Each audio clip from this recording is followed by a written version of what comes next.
তোমাকে না লেখা চিঠিটা ডাক বাক্সের এক কোণে সাদা খামের না লেখা নাম এঁকেছে তার গানে। সেই চিঠি যত লেখা থাকে অনেকদিন ধরেই আড়ংয়ে যেতে চাচ্ছিলাম। আড়ংয়ের আমি কিছু ফিঙ্গারিং অ্যান্ড হচ্ছে ছোট ছোট যেগুলো রেগুলার পরার সেগুলো রাখার জন্য আমি একটা স্টোরেজ বক্স খুঁজছিলাম। তো আমি এখানে গিয়ে এইটা পেয়ে গেলাম এবং এটা আমি অনলাইনে একটা ভিডিওতে দেখেছিলাম, যেটা আমার কাছে অনেক ইউনিক অ্যান্ড ভালো লেগেছে।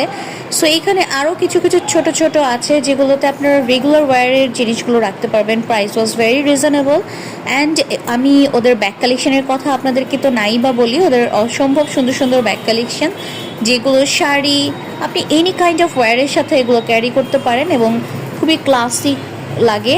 সো এখানে আরও কিছু স্টোর বক্স আমি দেখছিলাম, যেগুলো মানে জুয়েলারি বক্স যেটা বলেন।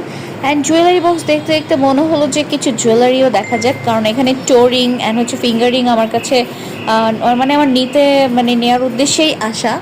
এবং এখানে হোম ডেকোরের অনেক আইটেমই আপনারা তো দেখতে পান। সেখানে আমি ইউনিক কিছু খুঁজছিলাম যে নতুন কী কী এসেছে, যেতে যেতেই পড়লো এই কোকারিজগুলো। সো এখানে কাপ সেটগুলো দেখে আমার কিছু কিছু কাপ সেটে একদমই চোখ আটকে গেল, যে এত সুন্দর সুন্দর, মানে ওগুলো দেখেই না একটা শান্তি শান্তি ভাইবস আছে। আর আমাদের রিক্সা, ভ্যান, সিএনজি, ঠেলাগাড়ি, ডাকবাক্স, এগুলো যেমন আমাদের একদমই মানে আগে আমরা এগুলো খুবই পেতাম, এই যে বেবি ট্যাক্সিগুলো। সো এগুলো আর কালেকশনগুলো এখানে আমার সব সময়ই খুব বেশি ভালো লাগে। এখানে আমি টেবিল প্লেসমেন্টগুলো দেখছিলাম অ্যান্ড খুব সুন্দর সুন্দর কাঠের ডিজাইন করা ছিল। এর মধ্যেই হঠাৎ করে ইলেকট্রিসিটি চলে গেল, বাট তারপরেও ওদের হচ্ছে লাইটস ছিল। সেখান থেকে আমি মিররগুলো দেখছিলাম। এই মিররগুলো আমার বাসায় অনেকগুলো আছে, কারণ এগুলোর রং বেরঙের নকশি আমার কাছে সব সময় অনেক ভালো লাগে।